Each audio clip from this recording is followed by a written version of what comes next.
Hello everyone, thank you so much for joining us today for our regular Thursday lecture. I hope that your day is going great.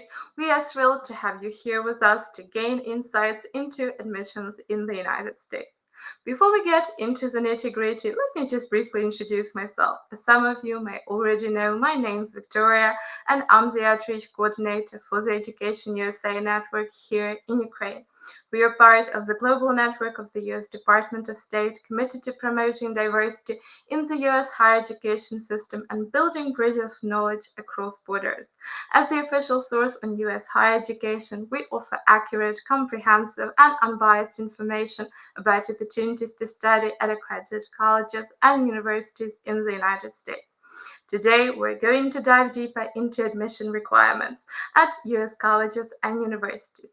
So, if you want to hear about the admissions process timeline at US colleges and universities, how to narrow down your search for universities, and of course, the various requirements that universities ask for when viewing applications, then stay tuned. We'll talk about all of this and more today.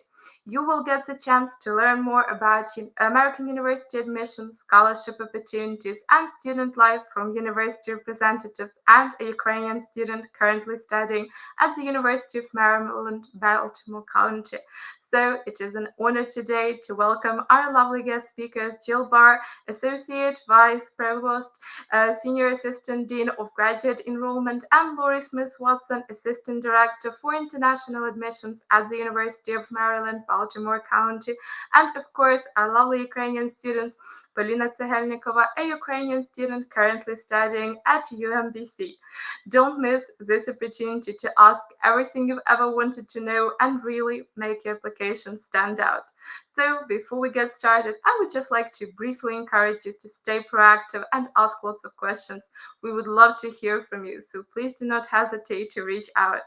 I'll of course be monitoring all of the questions to make sure we get to them at the end of the presentation. So without further ado, Djill, I'll turn it over to you. Please take it away. Thank you, Victoria. Well, hello everyone from the U.S. It's the morning here. I know it's your dinner time in Ukraine, so hopefully you're having a little bite to eat while you're listening to us today. Lori and I will be talking. We're going to be talking a little about UMBC. That's the university that we work at, but we'll also talk in general about U.S. schools, admission processes. How to apply both at the undergrad and the graduate level. So let me just start the presentation.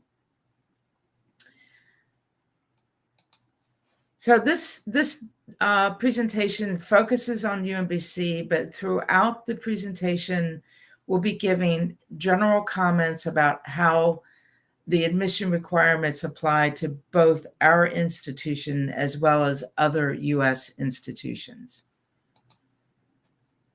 As you can see, that was Lori and I in our photo. So let's talk a little bit about UMBC. Lori, I'll open with remarks and then you can include others. So the United States, we are on the East Coast of the United States. UMBC is in the state of Maryland. It's closest to Washington, D.C., so that's a city that you might be aware of. We are considered an R1 research institution, and that means that we have the highest research activity of all the rated universities in the country. I think there's about 146 of us, with thousands and thousands of schools in the United States. The fact that we're an R1 is really a clue to the quality of our research, our graduate level work, our undergraduate level work, and the opportunities you can have at UMBC if you wish to pursue that. Lori, why don't you talk a little bit more about location and the size of the institution? Certainly. So we are also only about a 3-hour drive away from New York City, and we're very, very close to a number of different airports. What this means is there are many, many opportunities for students at UMBC, both through their studies and through putting to work what they're studying through internships and other learning opportunities. So we're in a really terrific location for international students especially. And this is what attracts students from really all over the world to UMBC. We're incredibly diverse in our international student population and in the population of students who come here from the United States. As a matter of fact, our US citizens who are attending UMBC, more than half of them were either born in another country or have parents who immigrated to the United States, were born in other countries. So it appears as if our slide deck is slightly different since it's a download to the system. So we'll just have to kind of bear with us. But the slide that is in front of you now shows that we have 150 different academic programs at both the graduate and undergrad level. And the thing that you might be most interested in is what happens after you get your degree. And at UMBC, you'll see that 100% of our students are able to continue in their career that they're chosen once they've graduated from UMBC. I will talk at the graduate level a little bit about the career placement. And Lori, if you can mention at the undergrad level. So at the graduate level, the number of our students who go on to careers in the area that they're studying is in the high 90s. And then we also have master's level students who go on to PhD programs. And so between those who go to careers in the area that they studied, or they continue their education through a PhD program, 100% of our graduates, recent graduates, are able to secure either that PhD program or that career that they're choosing. And Lori? Two important things to note. We have one full-time worker, an advisor in our career center who works exclusively with international students, assisting graduate students and undergraduate students with finding internships. These are paid experiences related to your program of study. And I want to stress also that for undergraduate students, it is okay if you don't know exactly what you want to study. If you have an idea that you want to work in the business field or in the health field, you can come and study in the United States generally, certainly at UMBC, and let us know, I'm interested in economics, and then refine your major and perhaps choose financial economics or the minor in management, and we can assist you with gaining practical experience that helps you make some of those decisions. The system of education in the United States universities allows you that flexibility to make some of those decisions during your time of undergraduate study, which is 4 years. Jill. Yeah, so we're having some questions in the chat, and we're going to be getting to the information about what tests you need to take for undergrad admissions or graduate admissions. We'll also talk a little bit about fellowships and scholarships. So we'll get to those questions. Just hang in there for a few more minutes. Okay, so when we talk about applying to schools in the United States, obviously there are a number of factors you want to consider. Location, of course, is one of those factors. Do you want to be in or near a big city? Or would you prefer to be in a more rural or suburban area where it's smaller and maybe there are less people around you? It's all a personal decision on your point, but location, the types of programs that are offered, the size of the institution, those are all factors to decide. Do you want to go to a big school? Do you want to go to a smaller school where you will have a more intimate experience? Those are all things that you want to think about. At UMBC, we are at a location that we kind of have a little bit of both worlds. We are very close to Washington, D.C. We're very close to a city called Baltimore. We're on we're a train ride from New York We're a train ride from Philadelphia. But later on, you'll see a picture of the campus. We're very, where we are existing, there's a lot of trees, there's a lot of open area. So it's a very safe campus, but close to cities. We're also mid-size. You saw the numbers earlier. We have about 13,500 students total. There are some schools that have 40,000 students. Some of the really big universities in the United States have a lot of students. We also have smaller private universities or smaller public that might only have 3,000 or 4,000. So again, as you're making decisions, you obviously want to know about how much it costs, but you also want to know, well, what am I looking for? What kind of fit? What size school? What location? Those types of questions that you might be asking yourself. Lori? I think you've covered it all. We should probably proceed to the next slides, and we'll talk a little bit more broadly as well. We would like to talk a little bit about what we provide to students, and that's a really, really important part of deciding where to go to school in the US as well. We have a very welcoming community. I mentioned earlier that many of the students who come to UMBC who are here in the US have family who live all over the world. And so it's a very welcoming environment. I think Polina could speak a little bit to that as well. So you can chime in anytime. And it's important to make sure to ask questions that you have about living arrangements, about whether there's going to be a place for you to do your exercise or your hobbies, because we know balance makes for a really good student. Our students at UMBC are extremely focused on their academics, but that balance is very, very important as well. And our international students take full advantage of our sports center and all of the opportunities that are available to them. The other thing that you think about is rankings and reputation. And, there's a lot of different ways to think about this, but what you're looking for is going to a quality school. You want to make sure that the institutions that you apply to have a good reputation.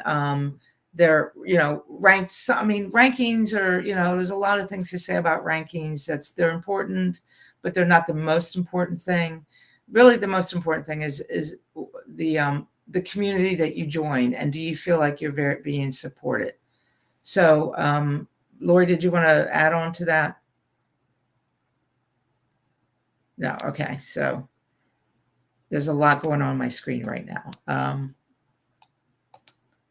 Okay, so let's talk a little bit about money. And that's obviously a question that folks have. When you are considering universities in the United States, there's two things to consider. One is the tuition, and the other is the cost of living. How much will it cost you to go there for your accommodations, for your food, and then also what are the scholarship opportunities that may be there. So Lori, if you want to talk a little bit about the undergrad funding and the scholarships that are available. Absolutely. It's very, very important to pay close attention to deadlines for admission when you're applying for undergraduate admission in the United States. And you want to try to apply by early or priority deadlines, because that indicates that you will be considered if there are available scholarships. For instance, at UMBC, we consider all admitted students for scholarships automatically. Many of our international students are offered a $12,000 per year scholarship. This is going to cover about 22% of the costs of attendance. And there are other scholarship opportunities students may apply for. So as you're looking at where you're interested in applying, what the programs of study are, know that applying for funding is going to be a part of the process. It's not something that you will do at the end after you're hearing your decisions about the admission. It's something that you're going to do through the process. Deadlines are usually months and months in advance. So really, generally speaking, most universities have a semester system. So there's what we call a fall semester and a spring semester. The fall semester is going to start in August or September, and usually end of August, early September, and end at the end of December. And the spring semester is going to start in January and end in May. And if you're interested in beginning at the university for the fall semester, which is when most students begin, you would need to apply usually 9 or more months in advance, especially to take advantage of all funding opportunities. That means that your English proficiency test, whether it's Duolingo English proficiency or the TOEFL or IELTS, has to be done by the time that you're applying. So Lori, the next slide is for you. It's undergrad admissions related. Excellent. So we're going to talk a little bit more about some of our popular programs of study. We have many popular areas of study, actually. Our student Polina, who's here with us today, is studying one of those, information systems. There are just incredibly excellent professors and great programs of study, and an opportunity to do more than one program of study. So you can mix and match a little bit.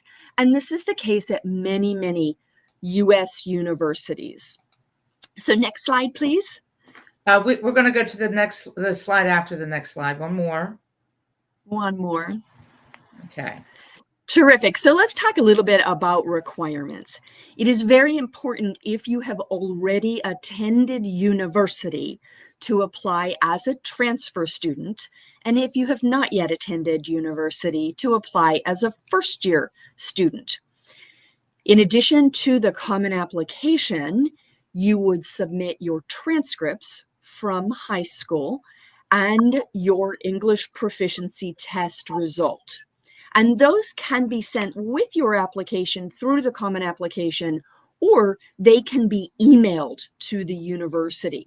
Each university is going to vary a little bit in terms of how they're taking your documents, but those instructions are going to be on their admission web pages.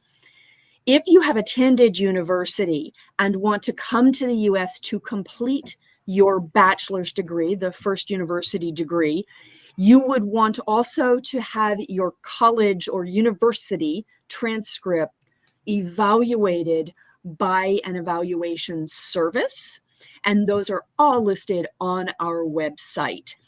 The essay and your list of classes is included in the common application, and at UMBC, it is optional for any undergraduate applicant. Students applying to bachelor's degree programs, optional to have letters of recommendation. Optional also are SAT or ACT scores. They are not required.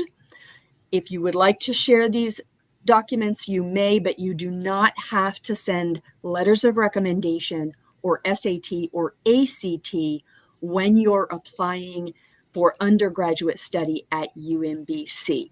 So, Lori, let's talk about deadlines and move on to the next slide. Victoria, if you could. Thank you.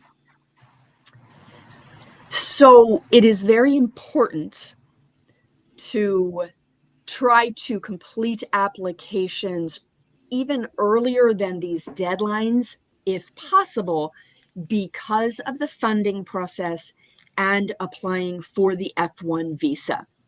So think of these as the absolute latest that you're going to submit both your application and the necessary documents that you must send with your application. We're talking about funding, and I should share that at UMBC, if you are interested in scholarships for undergraduate students, you must plan to start with us in a fall term, not spring. Only if you're going to provide 100% of your own funding through resources outside of UMBC scholarships would you apply for the spring term. Otherwise, you want to apply for the fall term. We have resources available in addition to the scholarships we offer, where we can tell you where you can search for other funding. Jill. Yeah, so I think in the interest of time, Victoria, let's go to the next slide just very briefly to show kind of what the process looks like. Go back. And we would stress that this information is available. We mentioned our community. We are always available to you for questions throughout the entire process. So we're going to have this slide deck available to you when you're getting into those details during the application process. Very good. Victoria, the second slide after this one talks a little bit about scholarships at the undergrad level. Let's go to that one. Next one. So I mentioned these. Once again, you must apply to a fall term, and there's automatic consideration.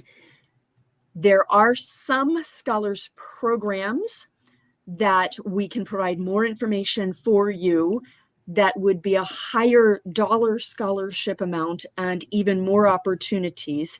Deadlines for those are January 15th, and we would welcome any questions. So, Lori, let's talk a little bit about the scholarships at the undergraduate level. Would you say that they're evenly distributed across all universities, or are some universities doing things differently? What can you tell us about that? That's a very, very good question, Jill. Each university is unique in offering scholarships. UMBC compares nationally to what we would consider an average in terms of offering scholarships to undergraduate students. That $12,000 per year that we offer is pretty average nationally across the entire United States. That said, you could certainly find a university in the United States that offers no scholarships, no funding, expects you to cover 100% of costs. And you could find universities that will charge you discounted tuition, maybe half of the usual tuition costs. All universities are going to require, it is actually a requirement for the visa application, that you are able to provide for your room and board costs. But sometimes universities are able to help you cover those costs as well. It's incredibly varied, so it is important to ask all those same questions of each university you're considering. And Lori, the $12,000 a year tuition scholarship, is there anything that is offered at UMBC for more than that for an international student, or is that the highest amount offered? That's the most commonly offered scholarship that about 85% of our international admitted undergraduate students are offered. Okay. There are higher scholarships. It's less common, and you must apply very early for those. Great. Thank you. So, Victoria, let's go ahead and start the next slide, which relates to graduate level admissions. And I'm going to ask if you could just move up one more. Okay, so this is UMBC, Victoria. Yeah, thank you. Graduate school is sort of different at the admission level than at the undergrad institution. At the undergrad, you apply to go to that university. At the graduate level, you apply to go to that university, but you're really specifically applying to be part of an academic program.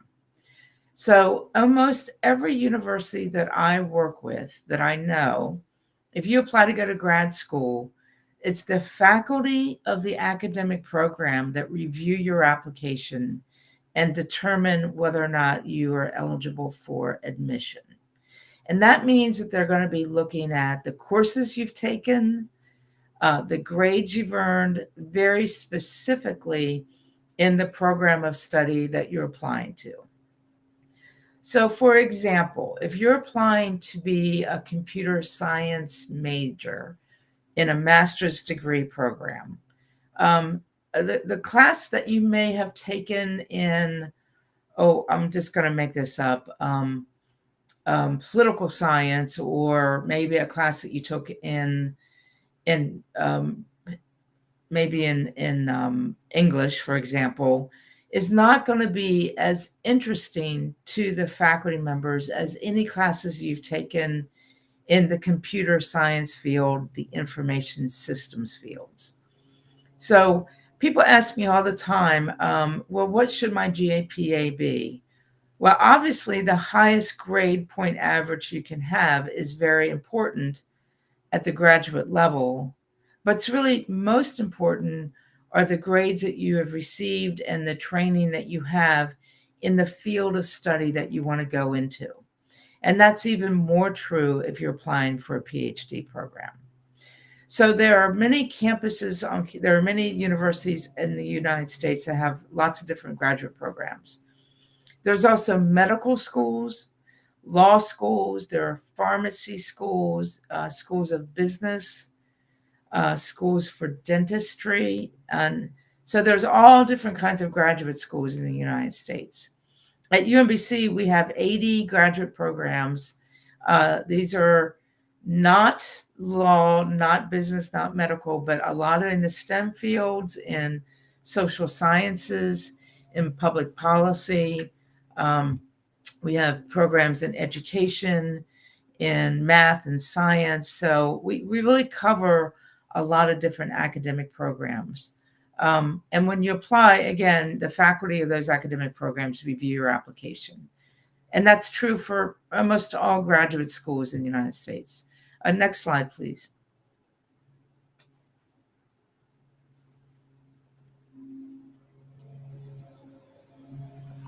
Can we move? There we go. So I'm going to skip this slide because it's more detailed than is necessary for this presentation. Okay, admission requirements. It really can be very different from many, many different schools. But there are some common things that almost every U.S. graduate school requires. Obviously, an application, your transcripts from your undergrad institution, okay? We would need to see the grades for the courses that you've taken. So we're going to require you to submit a transcript. Test scores. So there's always a question about the GRE or the GMAT, and every school is different. And even within different universities, some programs require GRE, some do not. The website of the schools is your best source of information. I can never tell you whether or not a GRE is required for all the different academic programs in this country. So you'll have to do your research on that one. Faculty like to read letters of recommendation. So almost every academic program at the graduate level is going to want at least a couple of letters of recommendation, preferably from your faculty members from your undergrad institution, or from, if you've been working, if you have a career and you've been working, someone that has been your supervisor, your boss. That's also a good person to ask for a recommendation. The goal statement. This is true at the undergrad level as well as the grad. You want to tell us why you want to study in that particular area or at that particular school. There's a lot of very, very smart people in this country, and there's very smart people in this world. And a lot of them apply to graduate programs, but they have to tell us why they want to study in that area. So I attended law school many years ago, and I still remember what I wrote in my personal statement because I took a lot of time an effort to try to stand out from other people who will be applying who may have better grades than I had, for example. And I tried to tell a story as to why I was interested in getting a law degree and how that my background or my experiences or what I wanted to do with my future, my career, would be enhanced by getting a law degree. And so you want to make your personal statement as personal as you can. Now, we have artificial intelligence in this world now that can write things for you, but that's truly not a personal statement. So I can give you any piece of advice that you would take after this hour-long presentation, it's to not use ChatGPT or any AI to write your personal statement. It will be clearly, we will be able to tell if it wasn't your voice. Okay, that's very important. So when you're applying to graduate schools, when you're applying to undergraduate schools, obviously we need transcripts, we need letters of recommendation, we need personal statements or essays, and those need to be written by you. Those are all very common at the U.S. application process. Next slide. So this is a lot of detail, but essentially we will walk you through. Once you've applied, you will hear about the status of your application. If you've been admitted, you actually will get into a pipeline of information about, well, what comes next? How do I find out about what my housing options are? What about my visa? And how do I get a visa to come to the United States? How do I get my I-20? All of that information will come through a very specific process, even up to getting on the plane, landing in the United States, getting to campus, going to orientation, picking your classes. All of that follows along in a very sequential way. So it's too early to worry about that now, but just rest assured, we will walk you through those processes. Lori, I don't know if you might want to mention the same thing for your side. Email is also your best friend. So it is absolutely essential when you're moving through an application process to read all of the emails that you receive from the schools.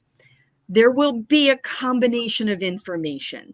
Some of that is just sharing news about the university, but many email communications will direct you to action.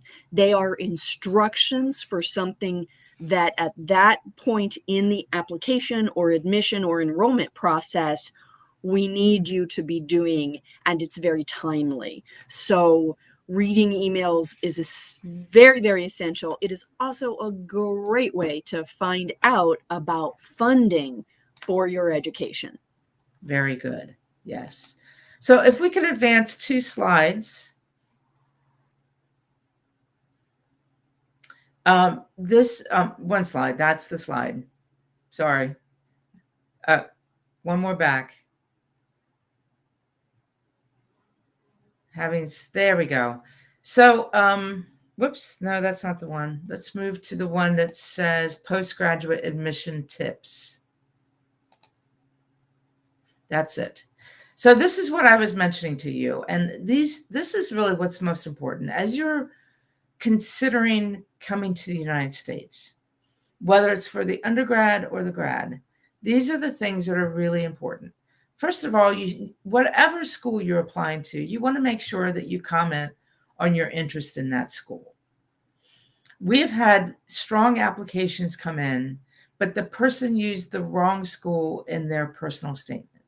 So if you say, I'm very interested in applying to, and I'm just going to use an example here, Rochester Institute of Technology, but we're actually UMBC, you're likely not to get admitted to UMBC because you didn't even take the time to make sure that your personal statement used our university.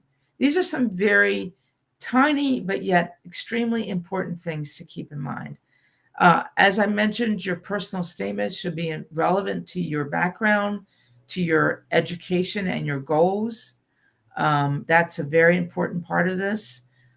Make sure that you meet all deadlines. We'll talk about deadlines in a minute.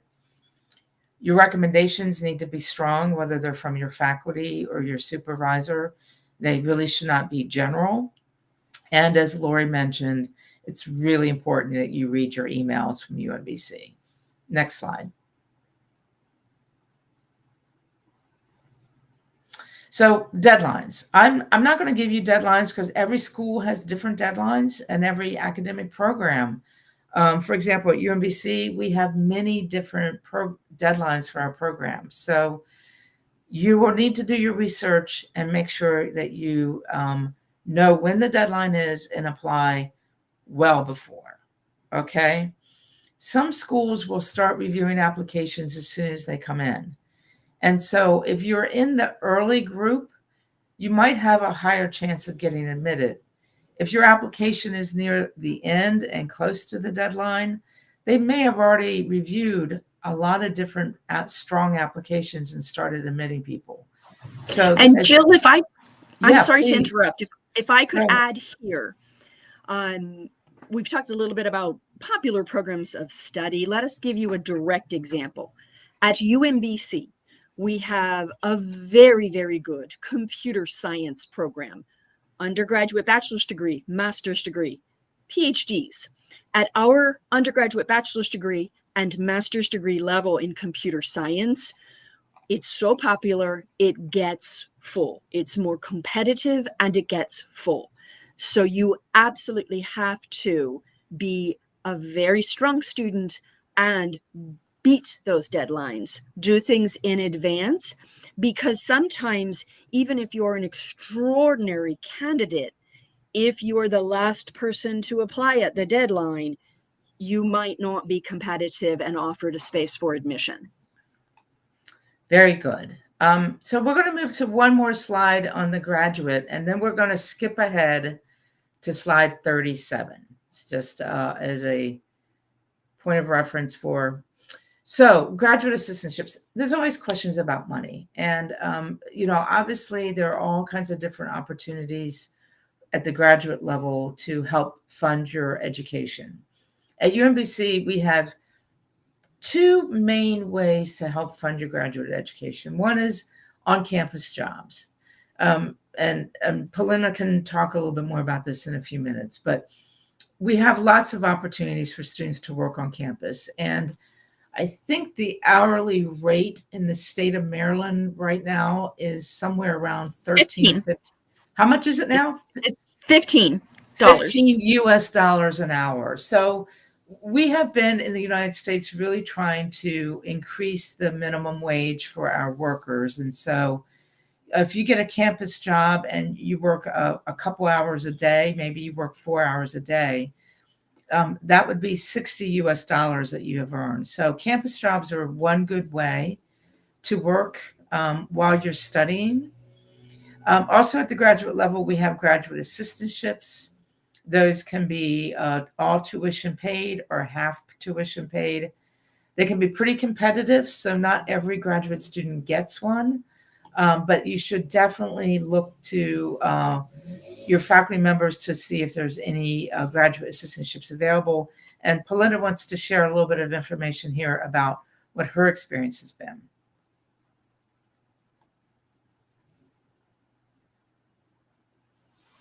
Go ahead, Polina.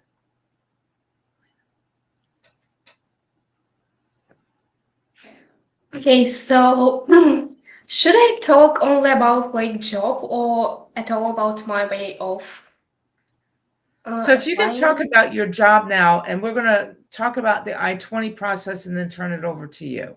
Okay, so Adam said that I should talk on Ukrainian, so I will switch.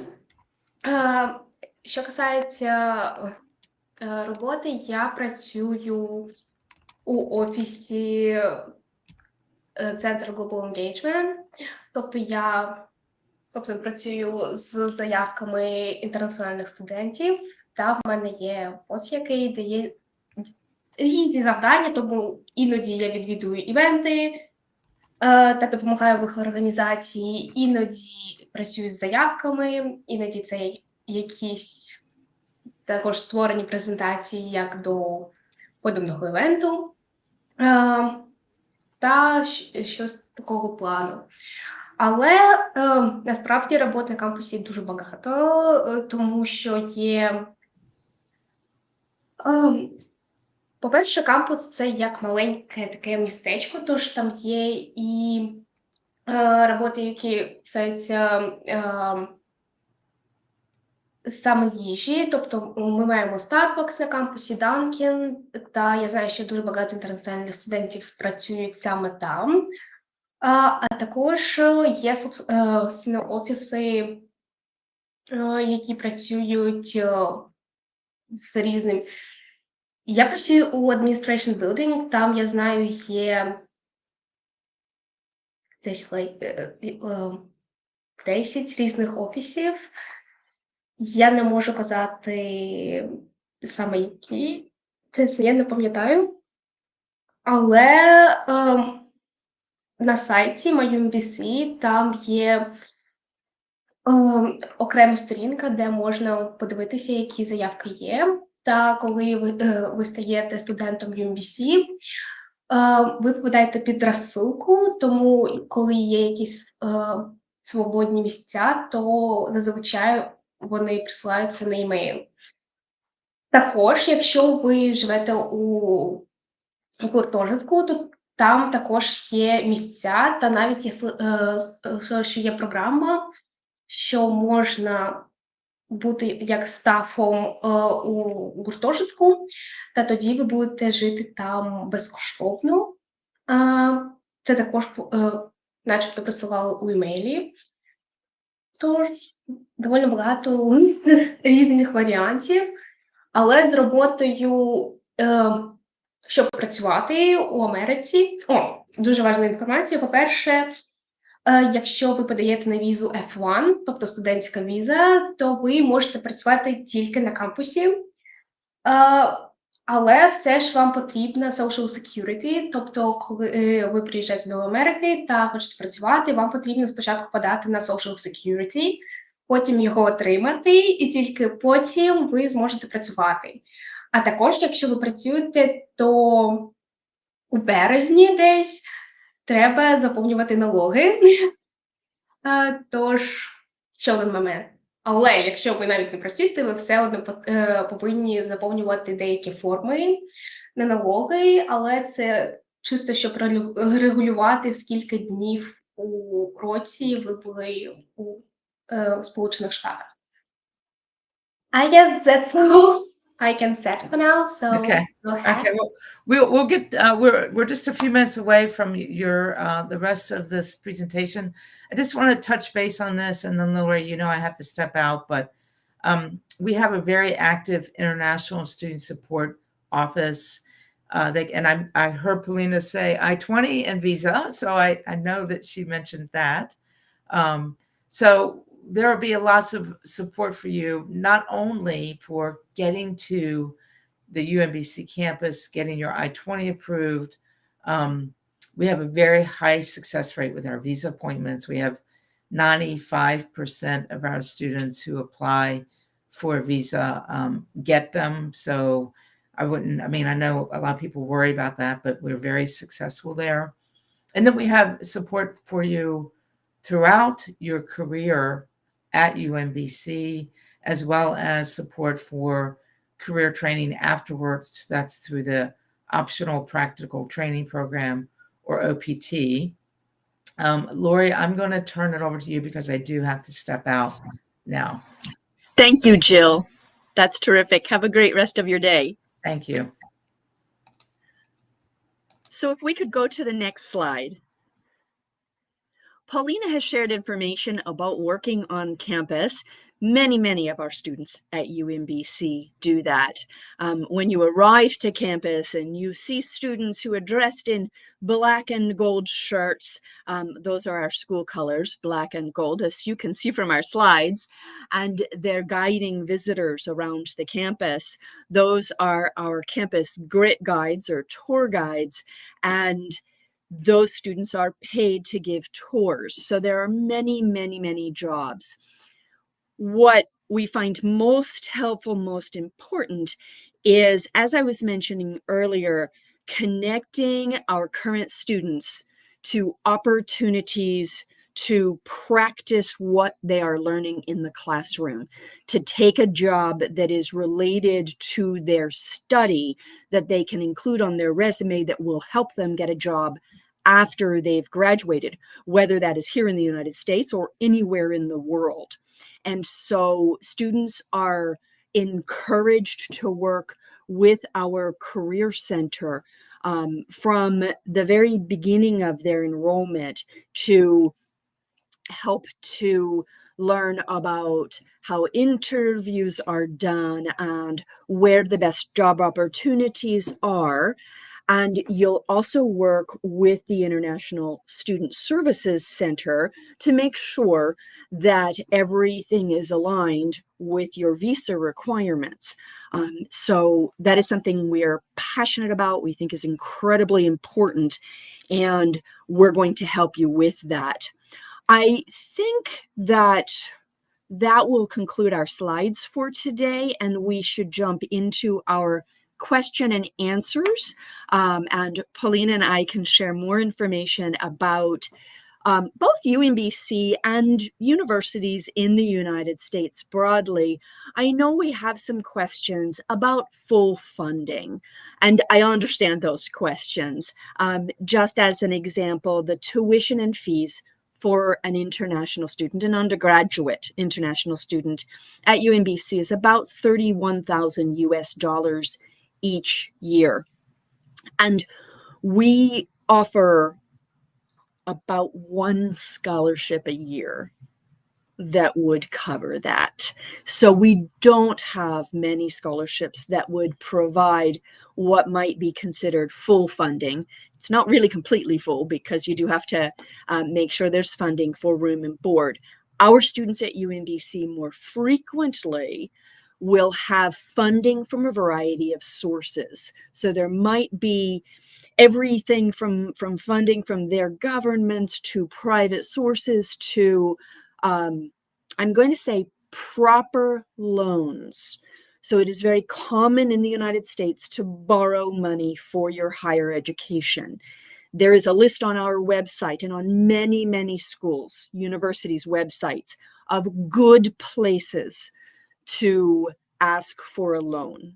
There are bad places, so be sure to follow the advice of the universities you're considering when it comes to pulling together all of your funding. Do we have other questions? There was a question about exams that need to be taken. I think we covered a lot of that in the presentation. So if that question is more specific, whether it is specifically an examination for graduate attendance or an English proficiency, we can address that. First of all, thank you so much, Lori, and thank you so much, Jill, of course, for a fantastic presentation. I highly enjoyed it, and thank you so much, Polina, for sharing your experiences and for talking about opportunities to work on campus. So when it comes to questions on exams, I do hear a lot from students about the requirement for the SATs. So if students do decide to take the SATs, would it give them an advantage in the admission process, or would it maybe help them in applying for a specific scholarship? I'm happy to answer this question. I'm going to answer it generally. SATs are sometimes required by university for admissions or admission to a particular program. So there are universities in a state nearby to UMBC, the state of Virginia, there are universities that do not require the SATs for undergraduate admission unless the student wishes to study engineering. And they do require the SAT if the student wishes to study engineering. For any university that says the SAT is test optional, then the only advantage would be if a student is an extraordinary student, a really top student, on a 12-point scale is getting 10s, 11s, 12s, on a 5-point scale is getting 5s, and has an SAT above what that university says is their average. At UMBC, about 1/3 of our applicants submit SAT. They say, I don't want to be test optional. I am a great test taker. Use my SAT. And those schools those students average 1,300 on the SAT. If you take the SAT and get a 1250, you're amazing. You are amazing. And it's not going to help you at UMBC. So be test optional. Send me your amazing grades. I'll still admit you. I'll still give you a scholarship. So believe all those universities that say test optional. You don't need to send it. If you already took it and you're just amazing, then yes, send it along, but don't stress out about that. Thank you so much, Lori, for such an informative answer. And I do have another question from Polina, who's hopefully with us. So a lot of students do wonder about the journey to selecting the university which is the best fit for you. So Polina, how did you go about selecting UMBC and what helped you in your decision? Моя мама працює у Українському університеті, працювала до повномасштабної, та вона знала одного працівника з офісу UMBC, та він порекомендував їй та скинув ресурси, де можна пошукати різні стипендії, тому що до повномасштабної я взагалі планувала навчатися у Харкові, але не склалось, тому я поступала буквально за 2 місяці. Тобто весь процес я почала, напевно, у кінці початку липня. Та на початку серпня я вже отримала візу. Тобто виходить так, що поступила я майже рік після подачі всіх заявок, тому я думаю, це одна з причин, чому я встигла отримати стипендію та встигла зробити весь процес, який необхідний. Але це було трохи весело, коли я здавала за 3 дні, я готувалася до того тесту з англійської мови та паралельно до НМТ на всякий випадок. Дуже дякую вам за відповідь, Поліна. І ще одне питання, яке часто запитують наші студенти, стосується саме академічного життя на американському кампусі. Тому мені цікаво, чи є у вас якісь поради для студентів, які вже вступили до американського університету, щодо того, як краще адаптуватися до життя на американському кампусі та, звісно ж, бути успішним студентом. Як швидко адаптуватися, адаптація – це доволі складно. Перші 3 місяці це було дуже складно, тому що я поїхала, мені тільки виповнилось 17 років. Та моя проблема була у тому, що так як я була майною, мій підпис, він не дуже багато значив, а мої батьки, вони залишилися в Україні, тому уся документація, все проходило через мене. Все робила я, навіть це social security, про яке я казала раніше. Та за що того, що я була неповнолітня, були деякі проблеми, тому перші 3 місяці це було дуже складно. Потім вже дуже гарно все пішло, в мене її оцінки моментально виросли вже на осінній семестр, тому так, також я вже почала знаходити друзів, воно все почало більш нормально йти, тому що спочатку це треба було заїхати, десь знайти усі ці речі, паралельно робити документи і паралельно ще й навчатися на гарні оцінки, щоб отримувати стипендію. Але взагалом потім все нормально. От ось перші 3 місяці складно. Далі вже все нормально пішло. Ще я паралельно і працювала, тому... Вікторія, ще якісь питання по вступу? Дуже вам дякую за відповідь, and thank you so much, Lori, for sharing such wonderful information with the students. I was wondering, do you have any final words of advice or tips to share with aspiring students who look to apply to the US? Yes, ask questions. Absolutely. Ask questions. It is a start. It is a journey. Many students I work with may not come to the United States for their undergraduate study, but they have gained so much knowledge and information, they are then able and prepared to come to the United States for graduate study, which is a shorter period of time, therefore will cost less money. So think, yes, this is going to be doable. There are so many people who will encourage you, who will assist you. Ask questions. Thank you so Я much. можу порадити лише завжди щось пробувати, тому що коли я поступала, в мене була тільки одна думка, що десь та поступлю. Я подавалася усюди: в Україну, в Європу, в Америку, та в Америці вийшло найкраще з стипендії, то я й поїхала туди. Але треба завжди пробувати, тому що коли в мене спочатку з'явилася ця можливість, навіть мої батьки, вони не думали, що я поїду. Може щось вийде, але ти вже не розстраюйся, якщо щось не вийде. Але все ж таки вийшло. Дуже Тому дякую, зараз я вже Поліна. другий Дуже рік. раді такі слова натхнення для наших учасників, для наших слухачів.